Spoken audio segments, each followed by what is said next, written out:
अर्चना, जैसे मैंने अभी कहा कि हम रेस्पिरेटरी डिसीजेस के बारे में या फिर रेस्पिरेटरी सिस्टम के बारे में जानेंगे, तो मुझे लगता है एक सीधा सा सवाल ऐसे ले लेते हैं कि ये रेस्पिरेटरी सिस्टम होती क्या है, वो कैसे मतलब हमारे शरीर में कौन सी रेस्पिरेटरी सिस्टम कैसे काम करती है? जी, तो हम लोग रेस्पिरेशन मतलब श्वास लेना, श्वास छोड़ना, ये जो प्रक्रिया है इसे हम लोग रेस्पिरेशन कहते हैं, जो कि एक 5-6 अवयव से बनी हुई है। 5-6 अवयव है शरीर के जो ये सिस्टम संभालते हैं। ये सिस्टम उन अवयवों द्वारा की जाती है।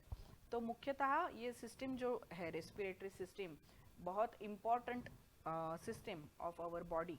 तो इसमें अगर हम लोग इसके जो अवयव देखेंगे उसमें नाक से शुरू होता है रेस्पिरेशन। हम लोग हवा अंदर लेते हैं नाक से। सो नेजल कैविटी, देन फैरिंग्स एक चीज़ है जो नाक से विंड पाइप नीचे जब जाता है तो फैरिंग्स गले के वहाँ जो पार्ट होता है उसे फैरिंग्स कहते हैं। उसके बाद आता है लैरिंग्स।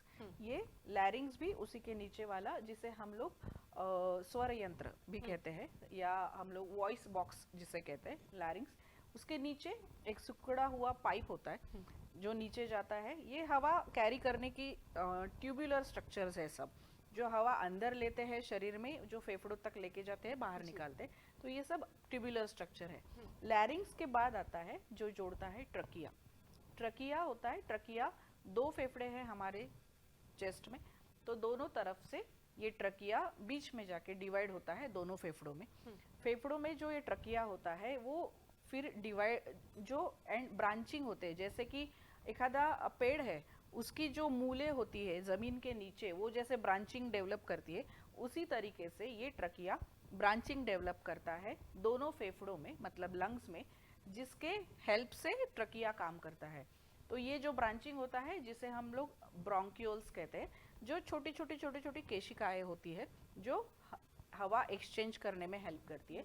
ये ब्रोंक्यूल्स के एंड में छोटे छोटे नोड्स होते हैं जिसे हम लोग बैग्स कहते हैं। छोटे छोटे बैग है जो आंखों से इजीली दिखते नहीं है, तो ये बैग्स को हम लोग अल्वियोलाई कहते हैं। जहाँ पे मेन फंक्शन रेस्पिरेशन का होता है। और रेस्पिरेशन मतलब क्या? ऑक्सीजनेटेड एयर शरीर में लेना और डीऑक्सीजनेटेड या कार्बन डाइऑक्साइड शरीर के बाहर छोड़ना। शरीर को, ह्यूमन बॉडी को जीवित रहने के लिए, ये बॉडी के सेल्स को जीवित रहने के लिए ऑक्सीजन जो गैस है that is important for living thing. तो ये ऑक्सीजन नेचर से लेना, जब हम लोग हवा लेते हैं तो जो हवा होती है उसमें से ऑक्सीजन जो होता है गैस, उसका इनहेलेशन, ये सब जो हमारी विंड पाइप है, ये रेस्पिरेटरी सिस्टम है, ये हवा से वो ऑक्सीजन का एब्सॉर्प्शन करती है, वो एल्वियोलाई तक जाती है। एल्वियोलाई में छोटे छोटे कैपिलरीज होते हैं जहाँ पे ये ऑक्सीजन एब्सॉर्ब करके ब्लड में छोड़ा जाता है। ये ब्लड जब हार्ट तक, हृदय तक जाता है और हृदय से फिर ये ऑक्सीजनेटेड ब्लड पूरे शरीर में इसका प्रसरण होके पूरे सेल्स को, बॉडी के सेल्स तक ये ऑक्सीजनेटेड ब्लड पहुंचाया जाता है।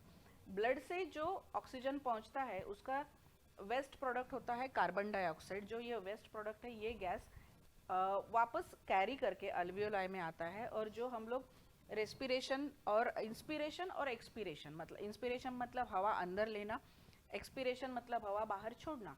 तो जब हम लोग एक्सपीरेशन करते हैं तब ये कार्बन डाइऑक्साइड अल्वियोलाई से होके फिर से ब्रोंक्यूल्स, लैरिंग्स, फैरिंग्स और नेजल कैविटी से बाहर आता है, जो कि हमारी नॉर्मली रेस्पिरेटरी प्रक्रिया है, जो हम लोग श्वास अंदर लेना और बाहर लेना है, ये सब प्रक्रिया ये ऑर्गन्स से होती है। जी।